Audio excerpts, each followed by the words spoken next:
don't like sudden passes. Really ease into it, then. There's another one coming up on you right. Don't you ever ask? Well, the only question I ever ask any woman is, what time is your husband coming home? In 1963, HUD blazed onto the big screen, cementing Paul Newman's status as a Hollywood legend and redefining the Western genre with its bold, morally complex storytelling. Directed by Martin Ritt and based on Larry McMurtry's novel Horsemen Pass By, the film brought together a stellar cast including Patricia Neal, Melvin Douglas, and Brandon DeWilde to deliver a gripping tale of family, conflict, greed, and broken dreams. But behind the scenes, the drama spilled over into real life. One particularly puzzling incident involved Paul Newman giving Patricia Neal, grieving the loss of her young daughter, a shockingly cold response during an emotional moment. What drove Newman, a man known for his charm, to act so heartless? Was it a personal slight or something deeper? Stay tuned as we unravel this fascinating story and the legacy of HUD, a movie that left audiences and its cast forever changed. Set against the rugged backdrop of Texas, HUD explores the strained relationships within the Bannon family, who run a cattle ranch on the brink of disaster.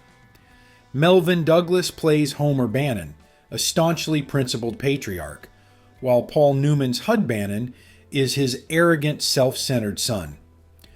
Torn between them is Homer's teenage grandson, Lonnie, played by Brandon DeWilde, whose admiration for HUD begins to crumble as the older man's darker nature is revealed. Patricia Neal's Alma, the family's housekeeper, serves as a voice of reason and resilience, though she's not immune to HUD's relentless advances. The plot revolves around an outbreak of foot-and-mouth disease that threatens the Bannon family's livelihood. Homer insists on adhering to ethical principles, refusing to sell the infected cattle and choosing instead to have the herd slaughtered.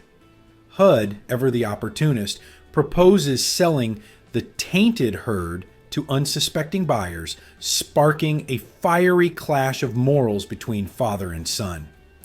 This conflict is the heart of the film, but the true power of HUD lies in its unflinching portrayal of flawed human characters and the cost of their choices. The making of HUD was as intense as the story itself. Paul Newman immersed himself in the role by living on a Texas ranch, studying the mannerisms of cowboys, and even acquiring genuine calluses from rope work. But his commitment to the character of HUD, described as a cold-blooded bastard in the film, often bled into real life. One notable incident took place at the cast's motel, where Patricia Neal confided in Newman about the pain of losing her 7-year-old daughter to measles encephalitis. Rather than offering comfort, Newman, deep in character, coldly replied, "Tough," and walked away. Neal was taken aback, but later recognized that Newman's dedication to his craft had created an unintentional wall between them. Their relationship eventually found its rhythm, and Neal later described their on-screen chemistry as beautiful.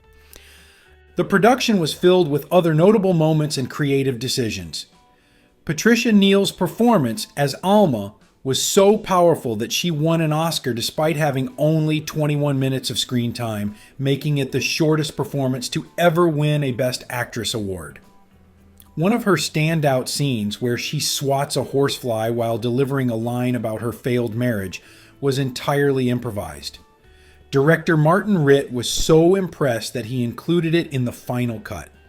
Meanwhile, Melvin Douglas, who played Homer, also earned an Oscar for his portrayal of a man grappling with the erosion of his values in a changing world. The film's stark black and white cinematography, masterfully executed by James Wong Howe, was another standout element. It captured the Texas landscape in all its harsh beauty, enhancing the story's themes of isolation and moral decay.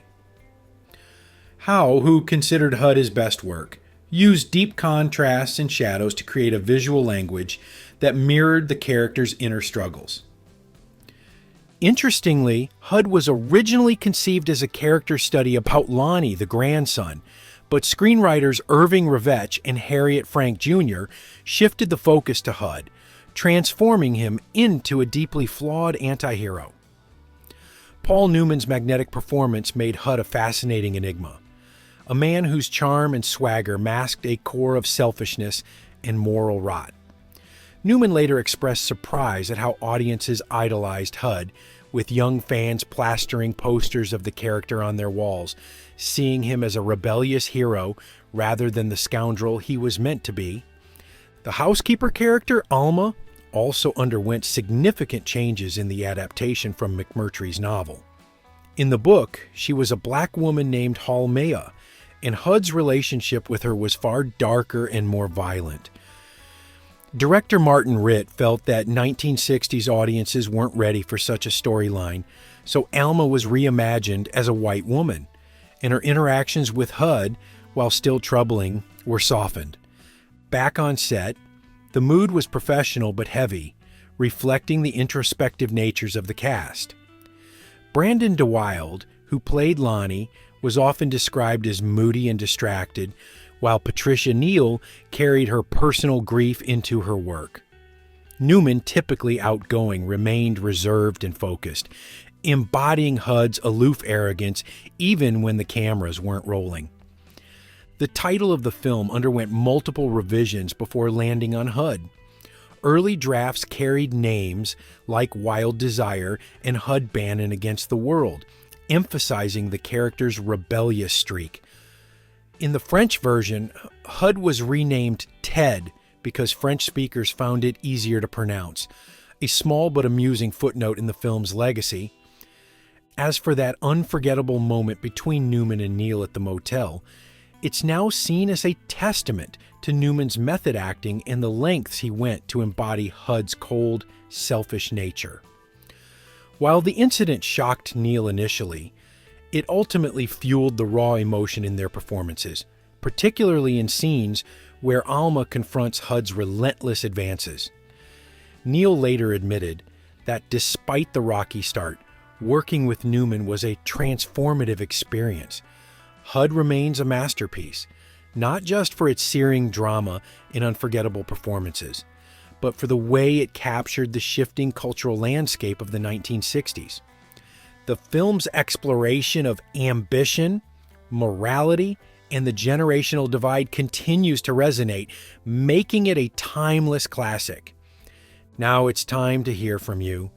Do you think Paul Newman's method acting went too far during his interaction with Patricia Neal, or was it a necessary part of his craft? Let us know in the comments.